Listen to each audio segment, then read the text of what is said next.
Hi friends, ప్రకృతిలో ఒక జంతువు మరో జంతువుని వేటాడడం మనం చూసాం. కానీ ఒక చీమ మరో చీమకు ఒళ్ళు రుద్ది స్నానం చేయించడం ఎప్పుడైనా విన్నారా? అరిజోనా ఎడారిలో శాస్త్రవేత్తలు ఒక వింత దృశ్యాన్ని చూశారు. తమ కంటే 10 రెట్లు పెద్దగా ఉండే చీమల నోట్లోకి వెళ్ళి మరీ క్లీన్ చేస్తున్న ఈ బుజ్జి క్లీనర్ చీమల కథేంటో ఇప్పుడు చూద్దాం. ఈ అద్భుతమైన విషయాన్ని ప్రముఖ కీటక శాస్త్రవేత్త మార్క్ మెఫోర్డ్ కనిపెట్టారు.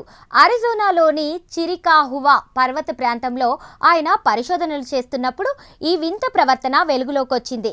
దీనికి సంబంధించిన వివరాలు ఎకాలజీ అండ్ ఎవల్యూషన్ జర్నల్లో ప్రచురితమయ్యాయి. అసలు ఇక్కడ ఏం జరుగుతోంది? అక్కడ హార్వెస్టర్ అనే పెద్ద జాతి చీమలు ఉన్నాయి.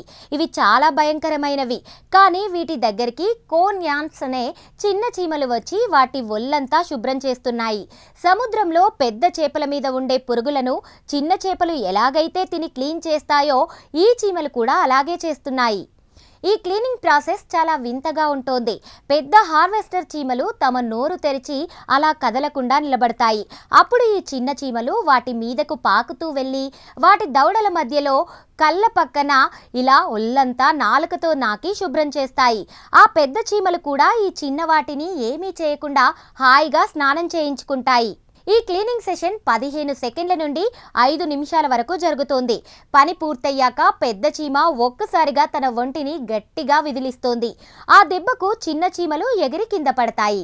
అలా విదిలించిన తర్వాత పెద్ద చీమ అక్కడి నుండి వెళ్ళిపోతుంది. ఇలాంటి ప్రవర్తన చీమల ప్రపంచంలో శాస్త్రవేత్తలు చూడడం ఇదే మొదటిసారి. ఈ బంధం వల్ల ఇద్దరికీ లాభమే. చిన్న చీమలకు పెద్ద చీమల ఒంటి మీద ఉండే ఆహార కణాలు, పోషకాలు దొరుకుతాయి.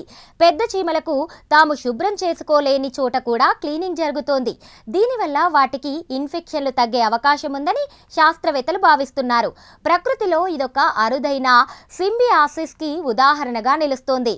చూసారుగా, ప్రకృతిలో మనం ఇంకా చూడాల్సిన వింతలు ఎన్నో ఉన్నాయి.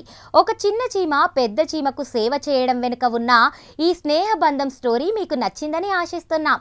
దీనిపై మీ అభిప్రాయాలను కామెంట్ ద్వారా తెలపండి. వీడియో నచ్చితే లైక్ చేసి మా ఛానల్ని సబ్స్క్రైబ్ చేయండి. Thank you.